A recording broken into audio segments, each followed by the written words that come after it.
Assalamualaikum warahmatullahi wabarakatuh. Selamat bergabung adik-adik mahasiswa kelas pemeriksaan akuntansi manajemen. Mata kuliah ini akan diampu oleh tim dosen akuntansi FEUNJ, akan mempelajari secara komprehensif teknik dan prosedur pemeriksaan atas fungsi-fungsi manajemen, sehingga mahasiswa akan dapat memahami konsep dasar dan laporan pemeriksaan manajemen, kemudian program pemeriksaan atas sumber daya manusia, produksi dan operasi, pengadaan barang dan jasa, pemasaran, pastian kualitas, dan lain-lain. Semoga adik-adik mahasiswa dapat mendapat banyak manfaat dari mata kuliah ini, sehingga menjadi alternatif profesi bagi alumni akuntansi selain berkarir sebagai auditor eksternal. Assalamualaikum warahmatullahi wabarakatuh. Berikut ini adalah video mengenai contoh kasus audit kepastian kualitas dan audit lingkungan.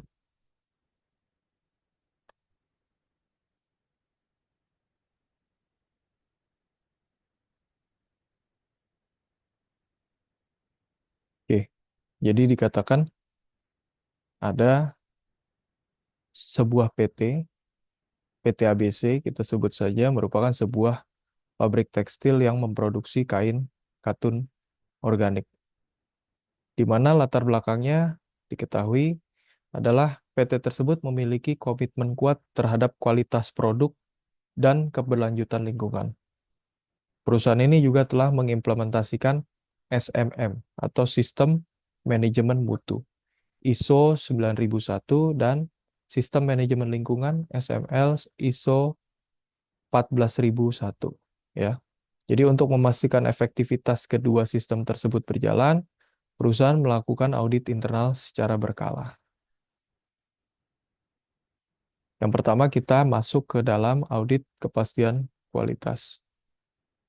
Apa sih tujuannya? Tujuannya adalah mengevaluasi efektivitas SMM ISO 9001 dalam memastikan konsistensi kualitas sebuah produk, gitu ya, kepuasan pelanggan dan perbaikan secara terus-menerus.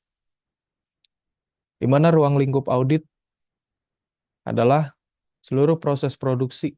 Jadi mulai dari penerimaan barang bahan baku hingga penerimaan produk jadi, ya. Jadi dari hulu ke hilir.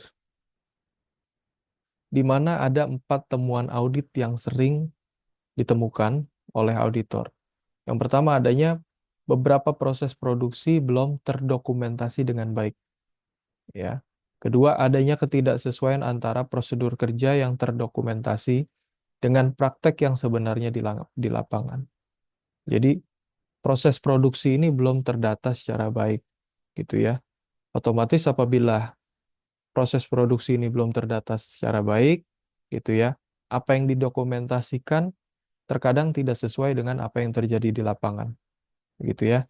Sehingga apa? Sehingga sistem pelacakan keluhan pelanggan juga belum optimal. Kenapa? Karena materialnya, prosedur kerjanya tidak dicatat atau didokumentasikan secara baik, gitu ya.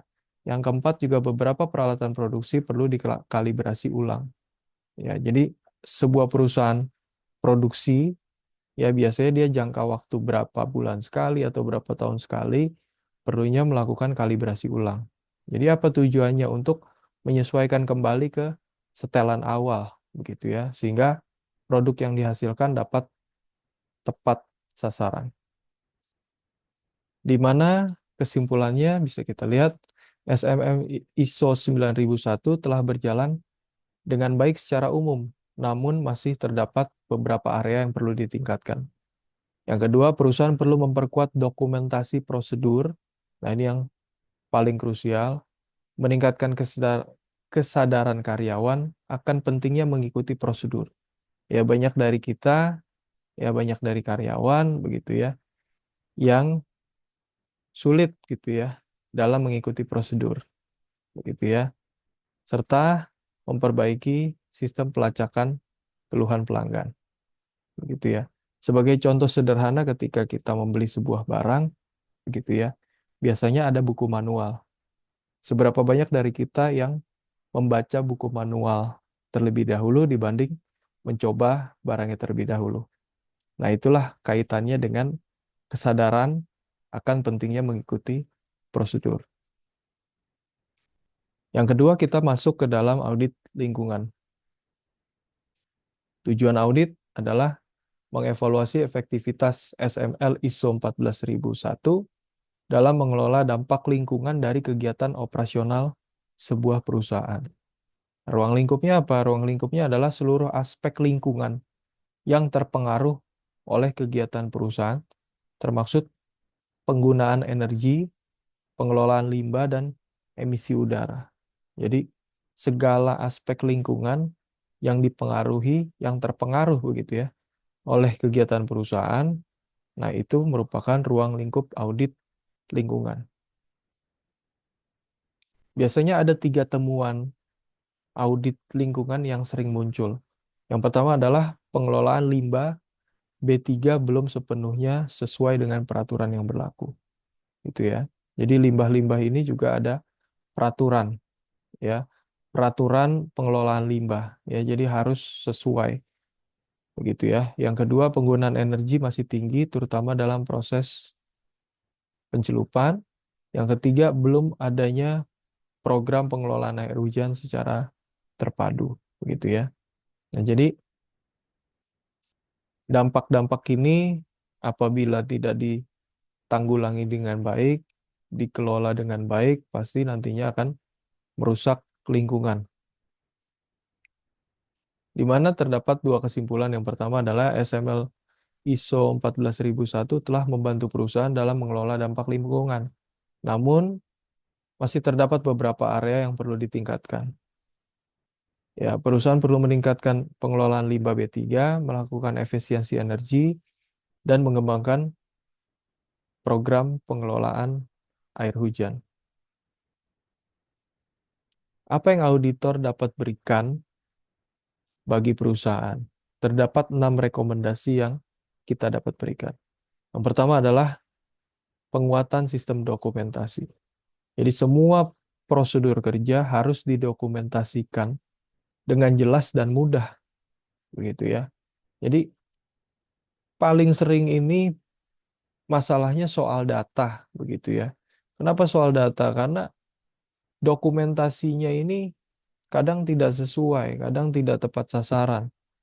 Ketika data terdokumentasi dengan tidak sesuai, maka otomatis data tersebut bisa misinformasi. Yang kedua, peningkatan kesadaran karyawan. Jadi seluruh karyawan ini harus diberikan pelatihan berkala begitu ya, mengenai pentingnya mengikuti prosedur. Ya, jadi harus sesuai SOP gitu ya, dan menjaga kualitas produk serta lingkungan. Ya, jangan hanya perusahaan ini menghasilkan untung saja begitu ya, tetapi juga perlu menjaga kualitas dari satu produk. Tidak kalah lebih pentingnya juga menjaga lingkungan hidup. Yang ketiga berkaitan dengan perbaikan sistem pelacakan keluhan pelanggan. Gitu ya. Sistem keluhan pelanggan ini perlu dilacak, perlu di-upgrade begitu ya, supaya lebih efektif dalam mengidentifikasi masalah dan tindakan apa yang perlu kita ambil dalam rangka perbaikan. Keempat, tentunya adalah peningkatan pengelolaan limbah B3. Jadi perusahaan ini harus benar-benar memastikan bahwa pengelolaan limbah itu sudah sesuai dengan peraturan yang berlaku. Yang kelima, efisiensi energi. Jadi perusahaan juga perlu hemat energi, begitu ya, mengurangi konsumsi, misalnya mengganti peralatan yang lebih efisien, begitu ya, yang wattnya lebih rendah dan sebagainya, gitu ya. Mengikuti program hemat energi, mungkin kalau siang, begitu kalau istirahat dimatikan lampu dan sebagainya. Dan yang terakhir, pengelolaan air hujan. Jadi perusahaan juga perlu mengembangkan pengelolaan air hujan untuk mengurangi beban pada sistem pembuangan limbah. Kira-kira seperti itu video pembelajaran mengenai audit kualitas produk dan audit lingkungan. Wassalamualaikum warahmatullahi wabarakatuh.